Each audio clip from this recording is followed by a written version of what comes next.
have heard me say it a ton of times before. Sewing clothes yourself isn't necessarily the most sustainable way to clothe yourself or your family. But obviously, you'll be prizing my sewing machine out of my dead cold hands. However, with literal mountains of existing garments already in the world, there are plenty of other ways to source clothing with a reduced environmental and social impact.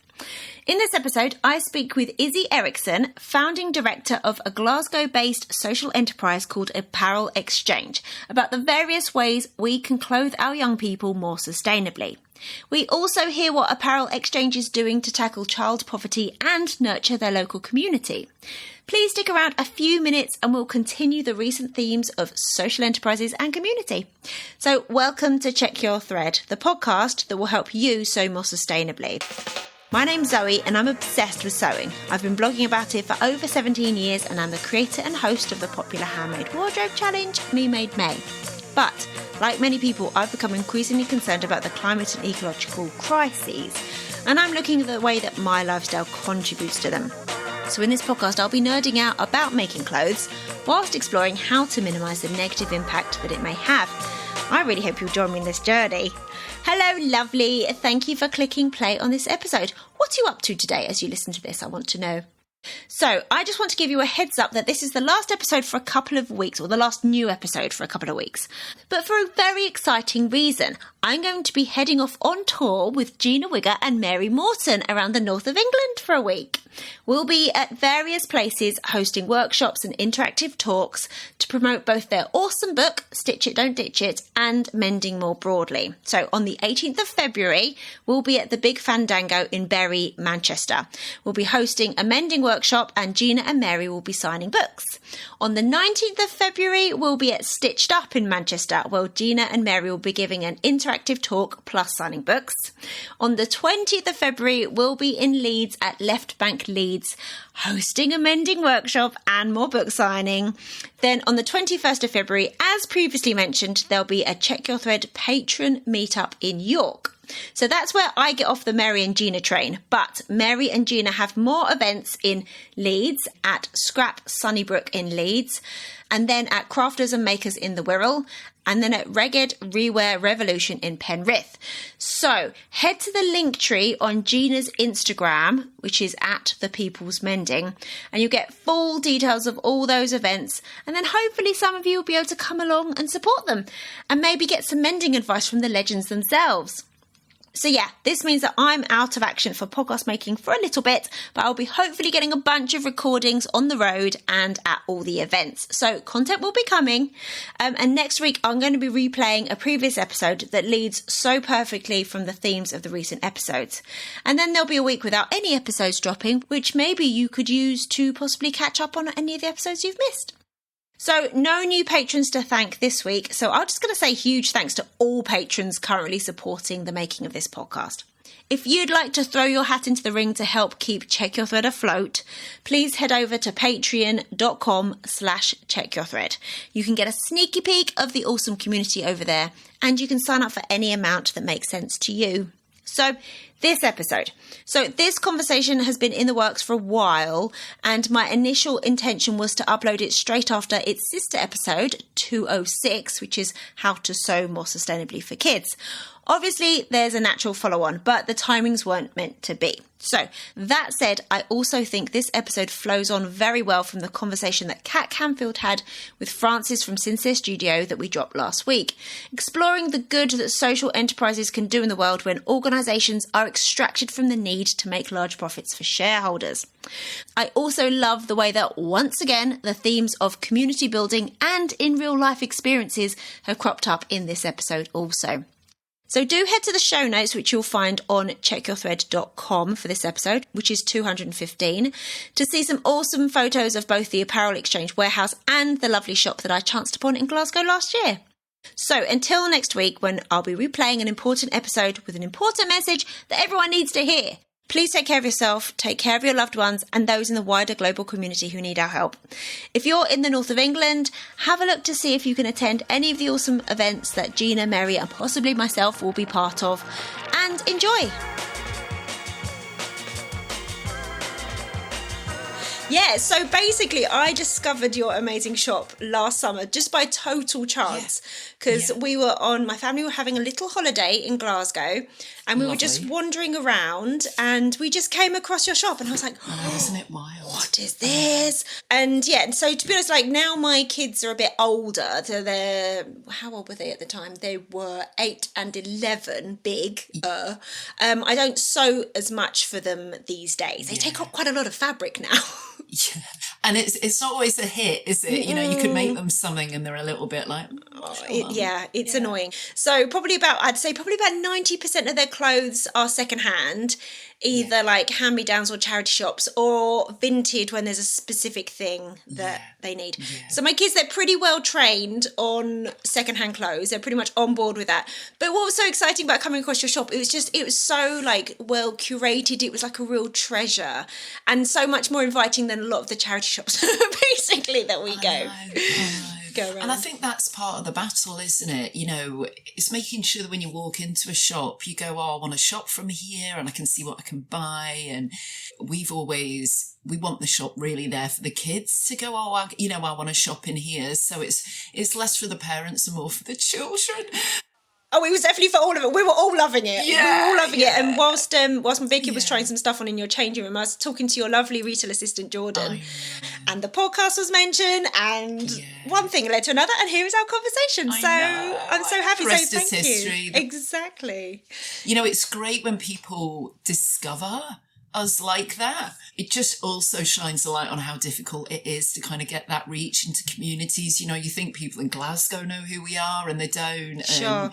I mean, you know, if you're on any social media, it's quite a challenge, really. But we love what we do. We're dedicated to our mission. So yeah, and we're going to get into all of it. So can we start? Please, can you let us know who you are, where you are, and what fills your days? Yeah, so I'm Izzie Eriksen. I'm the founding director of ApparelXchange. We're a social circular enterprise based in Glasgow, and what I do during my day is, I'm up in our warehouse today. I do a lot of kind of leadership, management, admin, finance stuff, and I get involved in merchandising and product sorting and developing campaigns. And that's kind of the day job. But I do have 2 teenage children as well. So I spend quite a bit of my day trying to get them to do the things I think they should do. And I get a lot of pushback. So I've got first-hand experience of that kind of really awkward teenage phase. Oh my goodness, that is so in the post for me. My big kid is now 12, and there's very big hints of that in my future. It's around the corner. Yeah. So obviously this is a podcast that focuses on how to sew handmade clothing in a more sustainable way. However, I'm the first person to admit that there are probably more sustainable ways to clothe ourselves and our families than sewing, including sourcing items that we need secondhand through shops and enterprises such as yourself. So I'd really love to hear all about your social enterprise. But first, I'd love it if you told us from your perspective, like what's so great about sourcing clothing, in particular kids' clothing, secondhand? Yeah, I mean, we've got first-hand experience of what it can cost, you know, if you go new. And of course, if you've really got any motivation around the environment, or you're on a tight household budget, going secondhand is really beneficial. And I think the other side to it is, if you go secondhand, you know, not only do you know all those environmental benefits and you're kind of supporting local charities and good causes, but a big part of what we've realised through ApparelXchange and, you know, our own lived experience is that style is a really individual part of any person from a very young age as well. So going secondhand on kids' clothing gives you a whole range of different seasons, different styles, different colours. And of course, that's really important for a young person to really feel their self-worth and their individuality, which, you know, isn't always enabled through a generic school uniform or even kind of the power of the high street. So we feel quite strongly that going secondhand means that, you know, it doesn't matter what body shape your kid has. And that's a big thing for young people because we all grow at different rates and different times in our lives, and our bodies change quite a lot. And there's a huge thing about making sure kids don't feel too body conscious. Yeah. And there's a wide variety, isn't it? For like an 8-year-old, that they could be as, there's no such thing as obviously a generic 8-year-old size. There's such a wide variety, probably even more so maybe than even like adults, of a certain kind of size range. Yeah. Oh, no, absolutely. I mean, I think it's that whole thing, isn't it, of if a younger person is a bit taller than everyone in their class, they're really conscious of that, or they're not as, maybe athletic. And it's really awkward. And, we were referencing having teenagers in the house. And of course, there's so many body changes there. There's a lot of social pressures for them. Even more so probably than when you and I were teenagers as well, with social media, and teenagers are being encouraged to see themselves kind of almost externally in the way that we never really needed to, No, you're absolutely right. And I think obviously that takes itself into the schools. So, what trainers are they wearing? What jackets are they wearing? And obviously they're changing at gym time. And, there's a lot more hair and makeup going on, I think, than there was in the 80s. Yeah, we didn't know what we were doing, did we? Now there's the whole of YouTube to help. I could have done with some of that, I must be honest. Yeah, so there's, pros and cons, obviously. So if we can get young people to buy what they feel good in, and obviously skin tone and hair colour, eye colour, that's really important. We're all different. So the other side to all of this is it's a big experiment, isn't it, when we're younger, right through to our teens and our 20s and maybe even our 30s. Being young and experimenting and wearing different clothing is a big part of growing up. It really is, isn't it?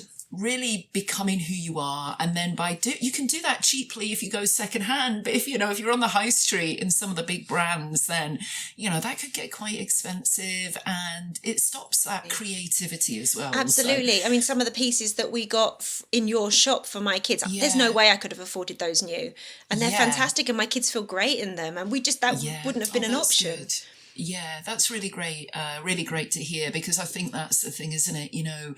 Making sure it remains affordable. And there's always that challenge, isn't there? For us as a wee business, making sure we cover our cost, but also affordability is really at the heart of it, and our social mission as well. So amazing, which we're going to get onto in a bit. So could you give us some tips? So those of us who shop for kids, could you give us some tips for successfully shopping for kids' clothes secondhand? Yeah.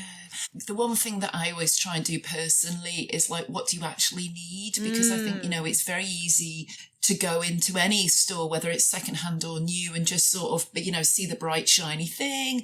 So I think, a big part of what we're trying to do is conscious consumption, and look at your wardrobe and go, what do I need within it? Now, I know that's a bit trickier, really, maybe with younger people, and even as an adult, it can be a bit tricky as well. But, actually saying, well, is it a school uniform thing? Is it a winter jacket? Oh, I've got these lovely sort of bright corduroys. What am I going to pair them with? And kind of going with a little bit more intention. And I think if you do that, then you start spotting colours and styles quite quickly. I think the one thing I've learned is I'm drawn more to colour. Right. And I don't know if you noticed it when we were in the shop, we do try and merch the shop that way. It looks where we beautiful. are a bit more, oh, thanks. Where it is more colour driven, because actually I think that really helps. You find things you wouldn't necessarily go for either. So go in with a bit more intention. And also, I think when it comes to shopping secondhand, go in with a little bit of an intention around materials that you like wearing as well. That's such a good point. Yeah, what's going to wear well, especially for kids' clothes, what's going to feel comfortable. I know, and just kind of that fit. A lot of kids don't like buttoned up clothing, they like looser fabrics and kind of elasticated waists and stuff. Yeah, they would be the two things that I would say are the most important. And also, which is going to be a bit of a contradiction, but just kind of go for it as well. If you see something you really like, there's absolutely no reason why you wouldn't go buy that and just try it out. And you know what, re-gift it to someone if it doesn't work. Don't hold on to stuff. And I think that's a big part of shopping anyway, is, particularly secondhand, is if it doesn't work in your wardrobe, give it to someone, redonate it, whatever you do, you can actually move it on pretty quick and not have this sort of ever-growing wardrobe. Absolutely. I've just like this weekend, literally, I just had the biggest, I literally have got a pile of maybe half my wardrobe that I'm ready to move on. It's just like, this is not serving me anymore. It's not fitting my body. Yeah. I've learned more about colour since then. These colours are not working for me.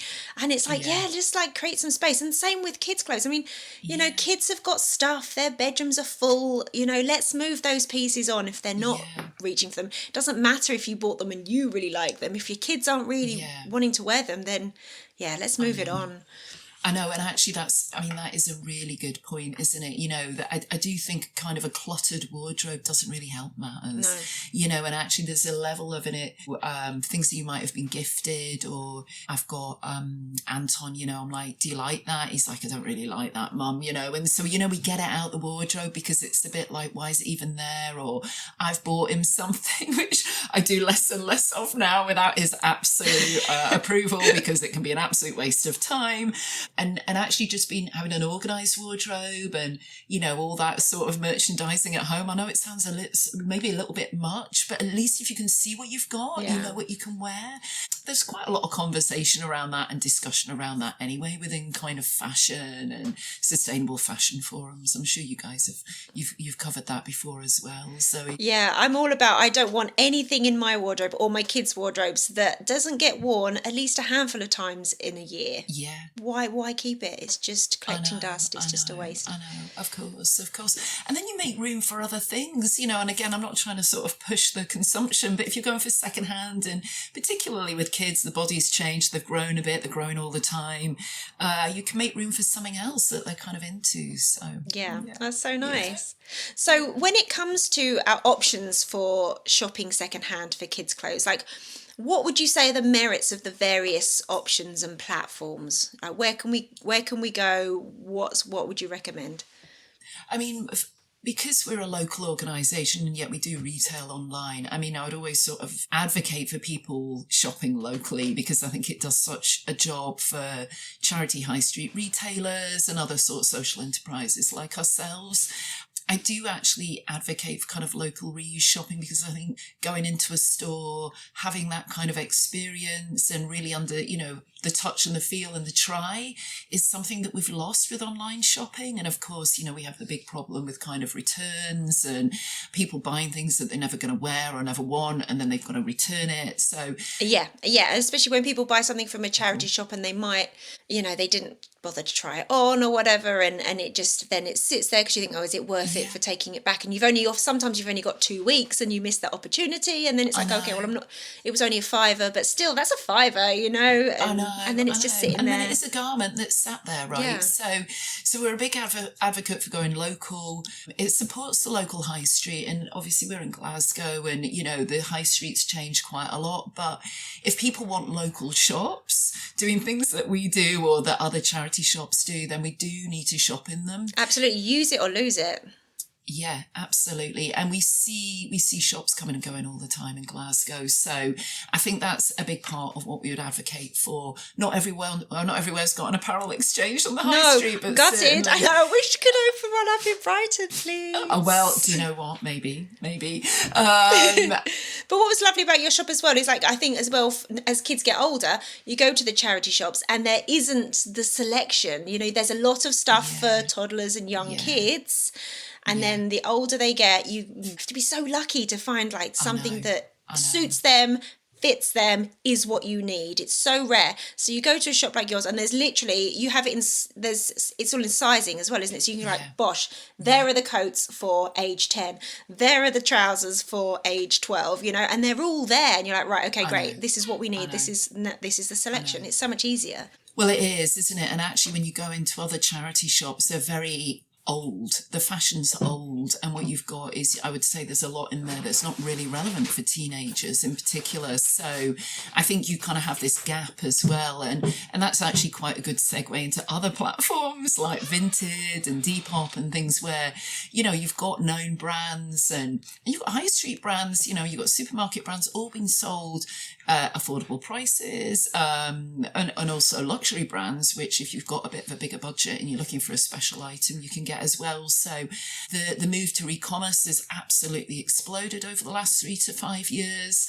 I think it's really enabled people to sell their unwanted wardrobes. It's allowed people to access wardrobes that they wouldn't normally have afforded, as that leans back into our points on style, which is great, and accessing fashion, as I say, that, you know, you just wouldn't have been able to afford before. So I think all of that's really positive.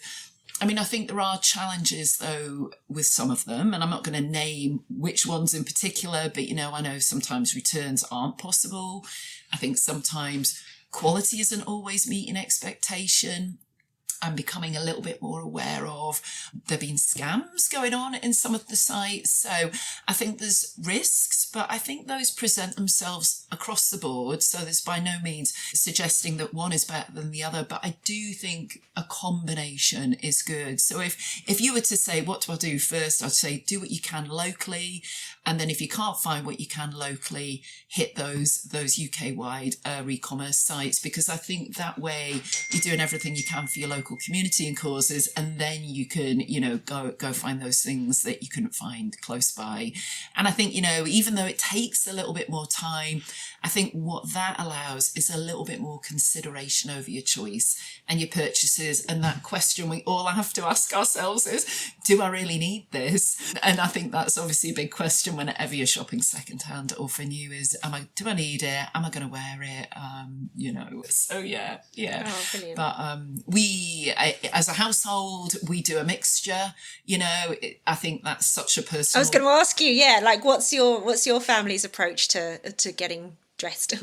It's absolutely that. If I can't get it here, we'll go on to Vinted, or we'll go on to Depop, or we'll go on to eBay.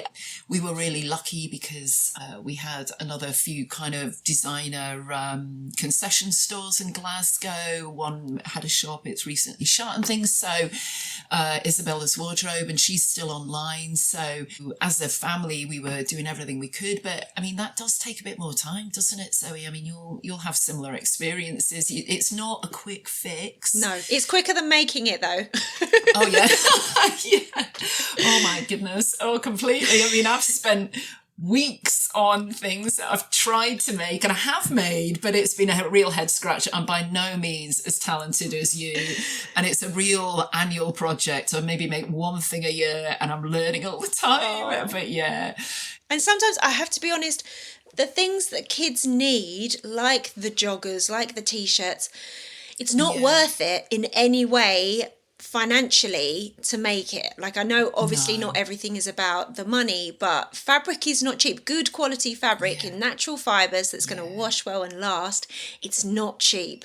It's going to be so much more expensive to buy that fabric and make those joggers for your kid than to get them secondhand somewhere or other. So it's nice to make the odd special thing, but when they were little and I could cut a pair of joggers out of like my old sweatshirt or something like that, or something that I found in a charity shop on the last chance rail, that was worth it. But now not so much. So I think when you get to the older kid age, it's not as viable really, especially when it's busy. No, absolutely not. And I think time is of the essence, really, isn't it? I think so many parents are busy, parents, carers, grannies, whoever it is, whoever these responsibilities, and also, young people have lots of things going on in their lives, so whether that's club. I was thinking about that when you were saying about making their wardrobe a kind of, not capsule wardrobe, but you're kind of keeping it kind of lighter, you're making it kind of merchandised in that you can see everything, because they do have tons of after school activities and things going on at the weekends, and they're socializing, and to be able to just grab what they need is so useful. So just having a ton of clothes where they're just like, I've got to get changed, I don't know what to wear, it doesn't serve them, does it?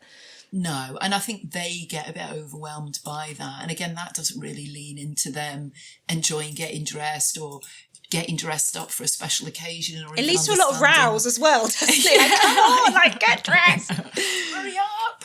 I know, I've definitely got that with the 16-year-old, it's a little bit more of a challenge, but I think kids are busier.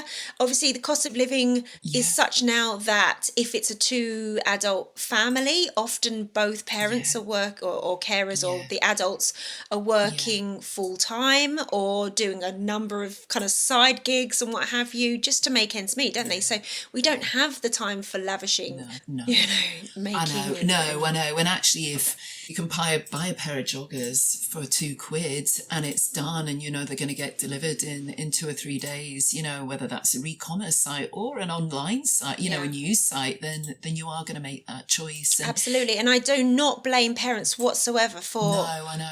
They're at the supermarket, they're getting the shop, they are grabbing the school polo shirt next to the till because people are busy. I get it. I know. It's frustrating, but I get it, I know. And we hear that a lot from our customers as well, the ease of some of the larger e-commerce sites is that they can go online and find what they need straight away. Whereas, if you go online in our store, you might not find the yellow welly boots that have been requested or so you will definitely stand a better chance of getting them maybe on Vinted or somewhere like that. So, again, that's back to quite specific ask and a specific need. But I think it goes to show, doesn't it? There's all these different platforms and different avenues, and they all have their merits, and they're all useful in some way. It doesn't have to be a one solution kind of situation. And probably thinking of that just in the mix. So, it's almost like if you aren't a secondhand shopper and you are a little bit like, I'm time poor, I'm a bit nervous about quality, just going for maybe a generic item for school or something which is less important, maybe like that pair of wellies, which, they're always going to be muddy. You're not wearing them to the wedding, they're going to be for a winter walk. You can make that step into secondhand without too many risks. And I think that's sort of something else we would encourage. And it leans into your point, which is doing lots of different things makes a difference. And I think as you build your confidence about what you're buying and the sizing and, the kind of things you're looking for when you buy secondhand, whether it is materials or style or brand or, you just want those generic items, every little bit makes a difference. And the more you do it, the more you want to do it because you see the cost benefit, you see the environmental benefit, the social impact. So once people are converted into secondhand, I think it becomes quite a passion to get that bargain as well. And that in itself is quite motivating. Absolutely. I love nothing more than a bargain and a win, a secondhand win. But leading from that, so do you find that in kind of the community where you are based, like, do you find that there's much reticence towards shopping secondhand? Like, have you noticed much of a kind of stigma in buying secondhand clothes for kids? And if so, like, does that come generally, would you say, more from parents or carers or from the kids? A lot of our customers are already converted. Sure. They're in your shop. So. Yeah. And, but there's a lot of people out there who don't shop secondhand. And I think the main challenge we've got is price points. Right. So when you run a wee shop or you're online and you pay real living wage and you've got overheads, the challenge we've got is actually being cost competitive. So, if you can go into a supermarket and you're buying those 5 polos for £6-7. We just can't really match that. Yeah. So that's the first challenge, is that new can often be cheaper than secondhand. But we stick to our guns on that. That's always been a part of our narrative, which is, we pay living wage, real living wage, and we run this business because we're trying to do more than just sell stuff. We have our social impact, we're doing it for the environment. And so, our customers are very, very intentional when they come to us. We have always done a lot of kind of educational work and outreach work within schools. We'll come across a broader cohort of parents and carers with different motivations. And, sometimes it just takes the conversation for them to understand about the impact of clothing, and that can help move people into a different place where they do buy that odd piece secondhand, or they get that designer item which they wouldn't normally afford. There's a real demand for kind of sportswear and branded sportswear, and brands like the North Face, Nike, Adidas, Under Armour, and that's really expensive when you buy new. But if you can get those jackets or that sportswear for £10 to £15 from us, then that's a huge saving, because all of that stuff's kind of 50, 60. In the case of the North Face, can be £200 plus. So, that's a little bit of a gateway for people who aren't converts. I definitely think there's a wee bit of a stigma around hygiene still, quality. So, you've had our shop experience. We still keep a really high level of quality, and that helps with people's experiences. But, you can talk to people about all of the benefits socially and environmentally at a global level, and a lot of people still don't really understand it. You can talk about what you can do locally around that by shopping secondhand. Does that always convert people? Not always. Yeah. And so we have to accept that there's always going to be people who are just not interested in it. And of course, walk into the high street and everything's merchandised and they're saying this is how you style yourself. And we're back to that combination of people understanding their own style and having the confidence. So I think all of those factors are barriers to people buying secondhand, because actually they just want to be on trend. They want it to be easy. They know they can buy it where they can buy it, and cost doesn't matter.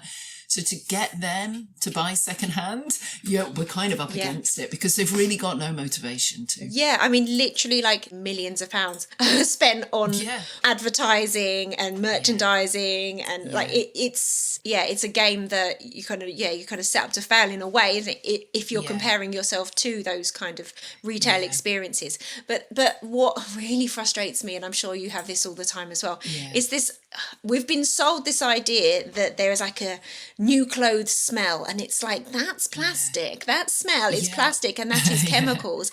And I don't want that on my kids' bodies, you know? Yeah. And the fact that those garments have gone... I was having this conversation with my big kid actually the other day, because they were having a conversation with some kids that are in their class. I think some of their classmates were kind of saying, but doesn't, isn't it smelly? It's like, no, because, and then my kid was saying, no, the clothes have been washed.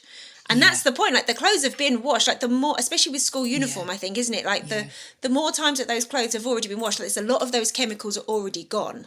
They're going to be better on those kids, on your kids' skin, I think. So this idea that it has to have this new plasticky smell, I feel it's like we've been sold that that's a good thing, and I don't think that that's a good thing, No, not at all. I mean, the plastic waste just in the whole supply chain of clothing is horrendous. Absolutely. Actually. I don't think people see it because they don't see it. One of my jobs previously, sorry to interrupt you again, by the way, when I was in my 20s, was production assistant in a clothing manufacturer. So my job was basically getting everything to the factories in the right quantities, including like there was a plastic bag on every single garment, and then they were grouped into 5, and then there was another plastic bag over the 5, and you don't even see those in the shop, because those have literally, just to get them from, these were being manufactured in Romania, between Romania and the UK.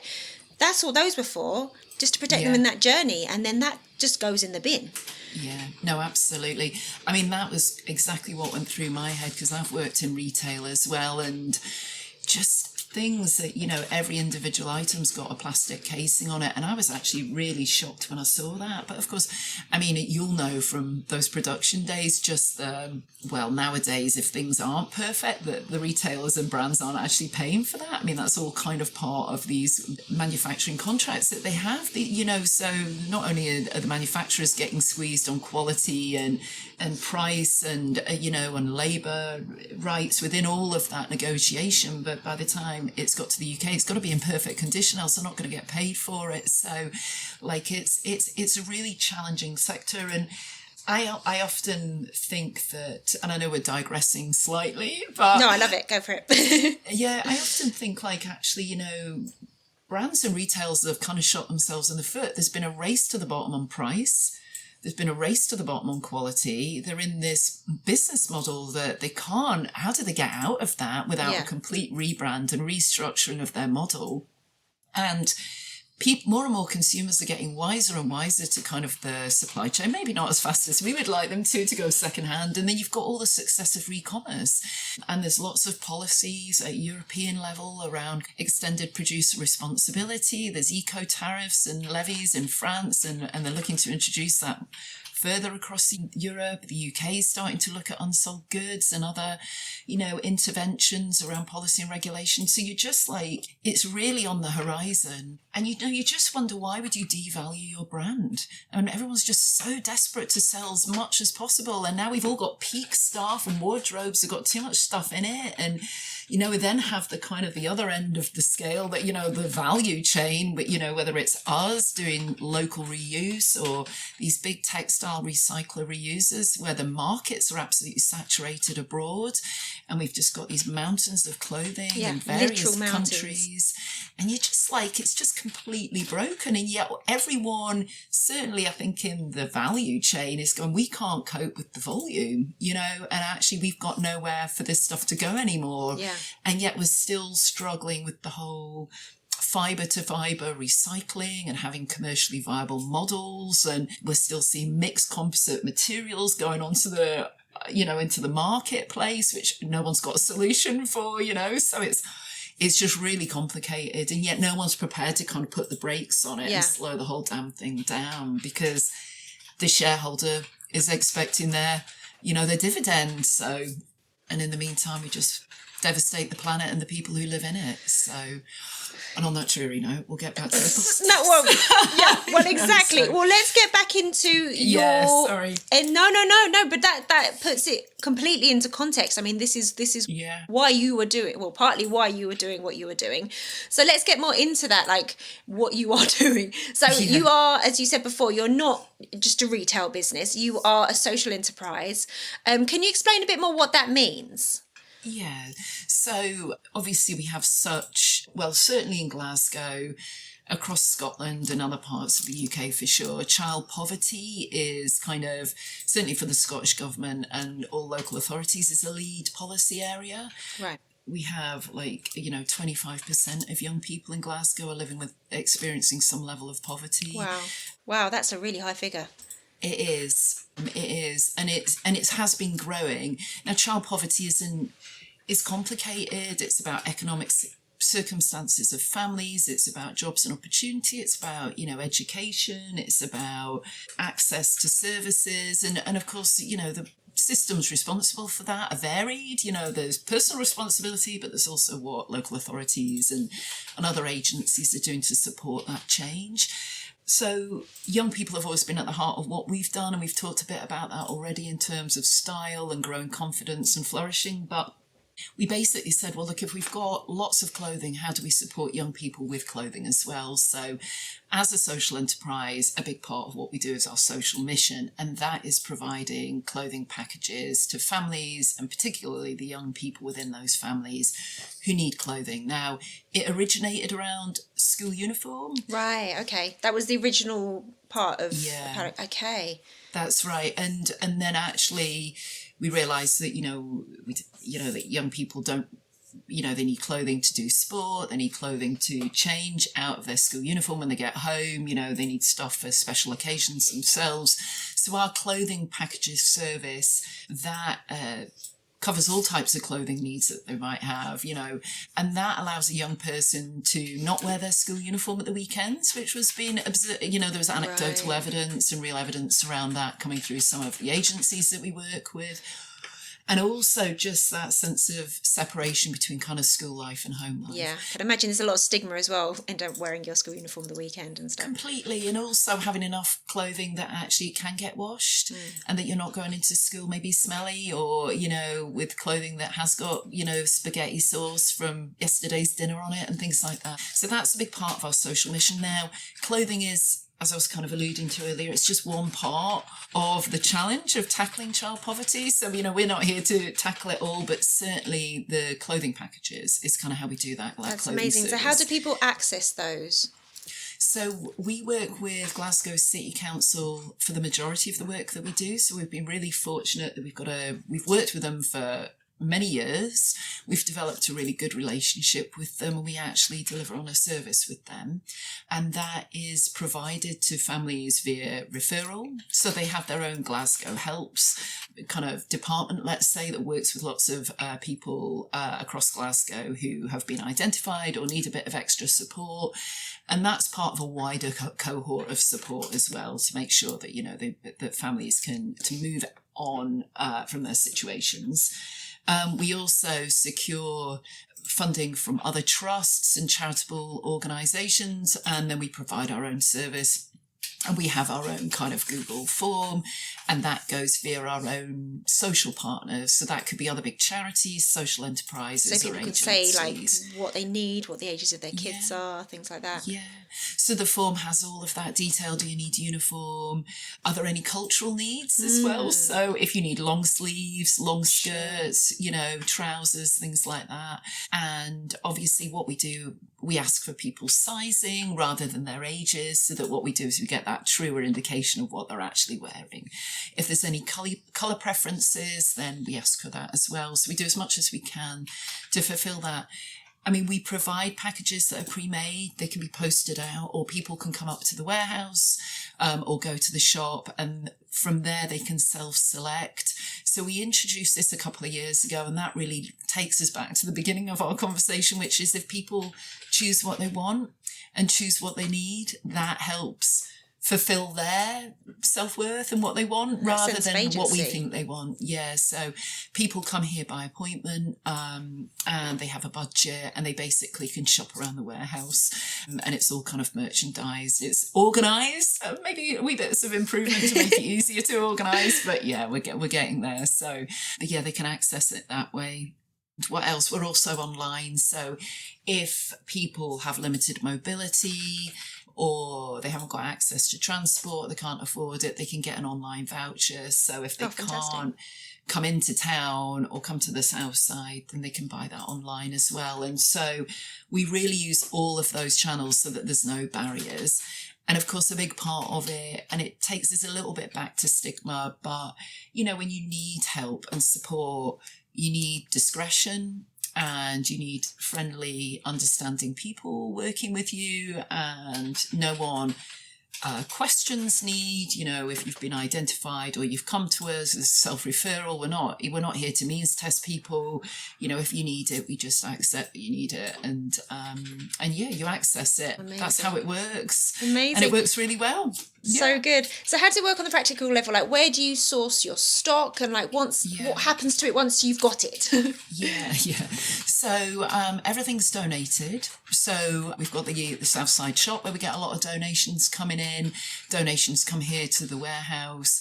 We do a collection service. So I go out in the van or the car every fortnight and pick up from people. We share a van with another social enterprise, which is great. So we don't have that overhead, which is good. And also we've got like 50 bins. So we've got these kind of really nicely branded bins, which are in community centres, they're in schools, they go into big corporates, and then they kind of do donation drives and campaigns. Fantastic. We've got bins in libraries as well. So the whole idea is it's making a choice around dropping off with us because of who we are and what we do, and that local impact that we were talking about earlier.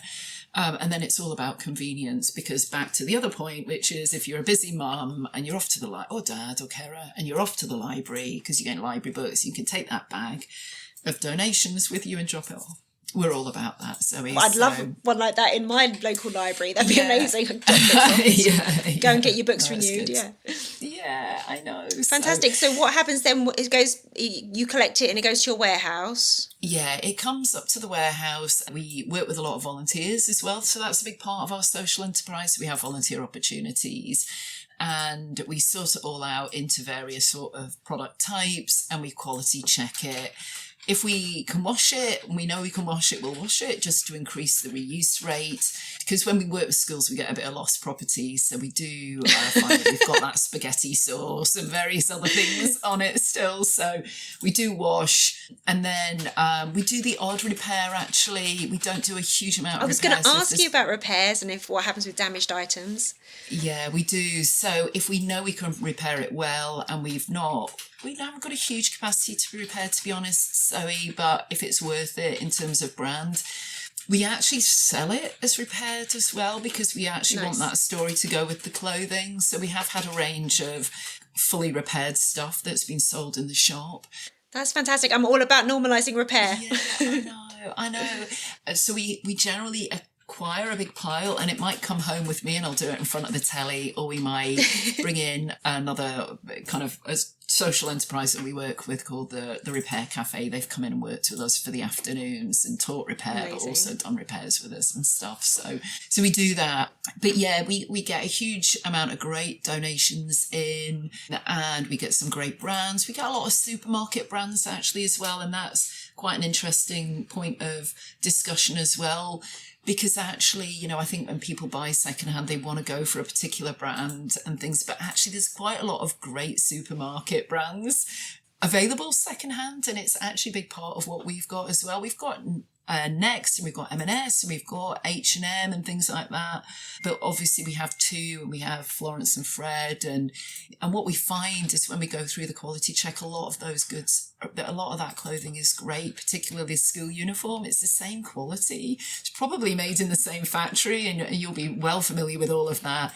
And actually some of the designs and the graphics, they're just the same as a lot of the other brands as well. So we just want to kind of dispel some of the perceptions around going secondhand for supermarket brands and things like that. there are some really lovely items, and we would really encourage people to buy those too. So we go through all that process. It'll go into the warehouse, into one half of the warehouses, all there for kind of packages and stocking up the shop. And then the other half is all about the online shop. So it'll all get kind of photographed and put up online. And we have kind of two systems separate. And that just allows us to when it comes to doing online orders, it's easier to pick and things like that. So how do you choose what goes into the shop and what goes onto the online platform? So online has got to be like AAA quality, because what we want to do is really reduce the returns rate. What goes online, whenever we're photographing, we're really photographing probably a season in advance. Not always. I mean, we're constantly putting up live stuff, but we're really looking at kind of campaigns. So we've just done our tartan. There's more labour, campaign. Isn't there, in putting things on an online shop? So it's got to be stuff that's going to have a higher resale value. Return rate. So it's certainly maybe higher value. We'll do bundles, but also because the online is there for everyone who's shopping as well, we do actually have all of the kind of the lower pricing as well, but it's how kind of that goes up online. And so, maybe some of the more desirable brands will go up. It's, as I said, it's got to be absolutely perfect. So we've got a few limitations in terms of footwear, because footwear is more challenging. So down at the shop, you'll still see all of that. But what you might see is our ability to sort of explain if it's not quite perfect, or, as I said, if there's been a repair, or a lot of the footwear sells through the shop because people can try it on and they can see, maybe where it's not quite perfect as well. So what happens to the items that really they can't be repaired, or they're really damaged? What ends up happening with those? So they do go to the textile recyclers that we've talked about. So these are the big reuse organisations that work at a UK-wide level. So that'll go to RAG. It will either go for wipers, industrial wipers, or it'll get exported. It'll get processed again and exported. But we really keep as much as we can here. And that is a distinction kind of between ours and other charity retailers, where, there is a demand, or certainly a model there, to have a higher throughput of clothing, because they are shop floor focused. So they've only got sort of maybe, 800 square foot on a wee high street shop. And so really they need that turnover of clothing. Whereas we are far more about making sure we do the reuse. And of course we've got more outlets and we've got more opportunities for it to get out there as well, Zoe. So, we minimise as much as we can to go that route. Sure. But unfortunately, we need to do that. Yeah, clothes are not eternal. Yeah. No, they're not.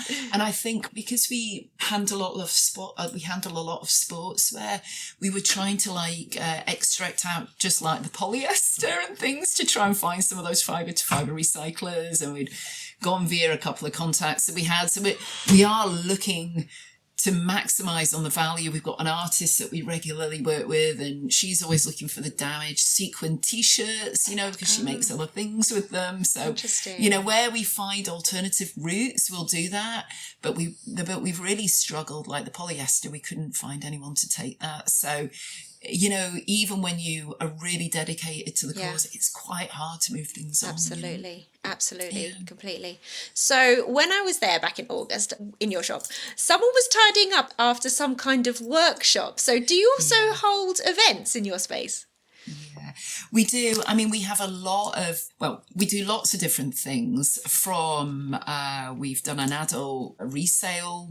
We are doing it's called Painting for Peace at the moment. So we're making clay hearts, we're decorating them, which is a bit more of a public installation piece.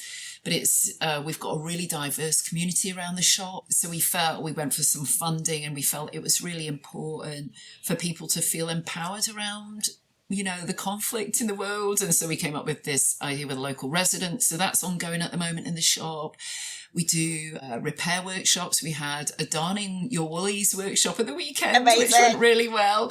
We did a decorate your Christmas jumper pre-Christmas. Cute. And so that was all about taking a regular jumper and putting bits of tinsel or decorating it. So we do lots of different things really to encourage people to manage their fashion differently. We made it was celebration bunting rather than Christmas bunting, because it's more diverse, and it was all bits of cut out denims, and we'd pulled together these kind of 3-4 colour palettes. So actually made a really nice piece of bunting that you could put up for a birthday, for a whatever party. So we do lots of different workshops. We do teenage swap event. So there's lots going on in the shop. Some things work really well, so some things don't. So it's not always a success. It's always going to be trial and error, yeah.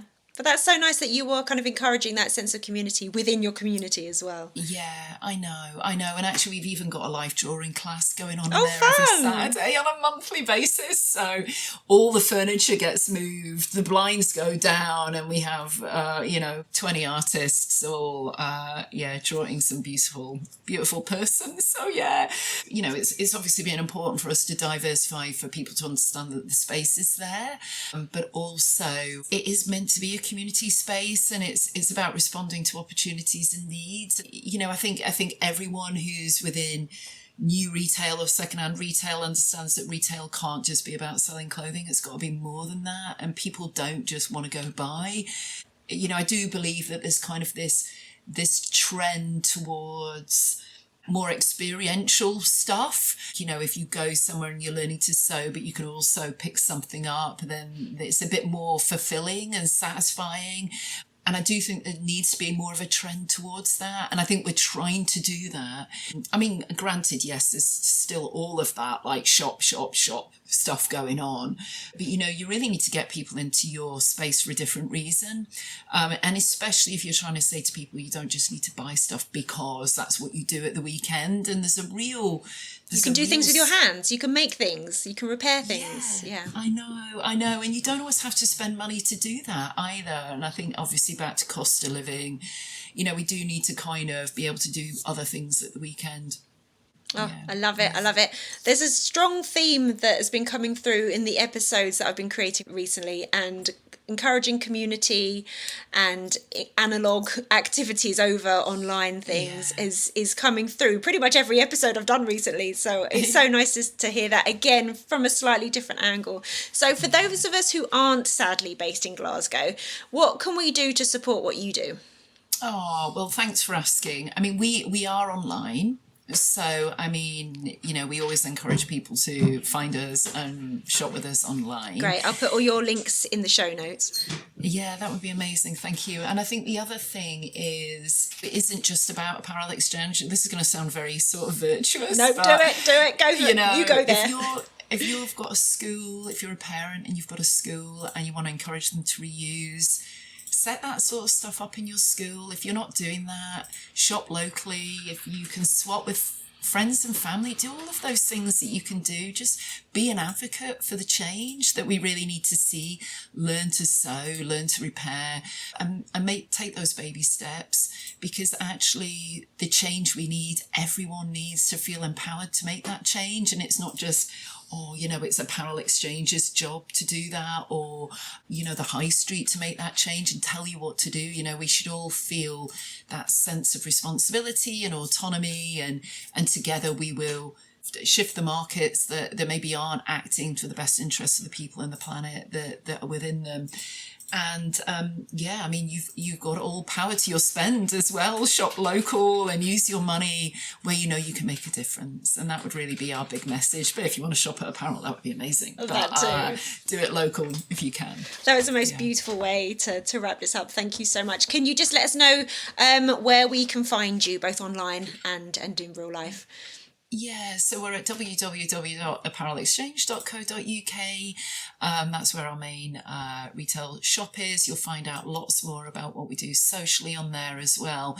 If you are in Scotland or Glasgow, we've got a shop on the south side, 65 Nitsdale Street, which is part of like Strathbungo, Pollokshields way. So it's about a 5-minute train journey from the city centre, so make a day trip to Glasgow if you want. And for fans of Check Your Thread, it's near Bourne Textiles, which is somewhere the lovely Bevan is which around the corner. I know for sure. And actually, it's great to give them a shout out, and other local reuse organisations like Merry Go Round and Seamster Vintage, Second Cashmere. they're all really close to ApparelXchange. And there's so many nice cafes and restaurants around there too. You can have an amazing day out. Yeah, I know you won't ever want to leave. Yeah, exactly. Amazing. Thank you so much for your time and sharing your tips and your wisdom and your insight. Thank you so much, Izzie. Oh, Zoe, that was a real pleasure. Thanks for having me. Thanks so much for listening. I really hope you enjoyed this episode and are left feeling inspired. For more info about the podcast, including show notes for this and every episode, head to checkyourthread.com. I'd love to hear from you, so if you have any comments, questions or ideas for future episodes, please get in touch by emailing zoe@checkyourthread.com or find me on Instagram @checkyourthread. Massive thanks to Patrick Potter for production support, to Sylvia Seller for the awesome logo design, and to Simon at Palm Skin Productions for the music. This ad-free podcast would not be possible without listener support, so if you feel you are able, please consider signing up to the Check Your Thread Patreon. For the equivalent of buying me a coffee each month, you'll be making it possible to continue producing regular episodes. Links can be found in the show notes and on the website checkyourthread.com. I hope you'll listen again next week. Until then, take care. Bye!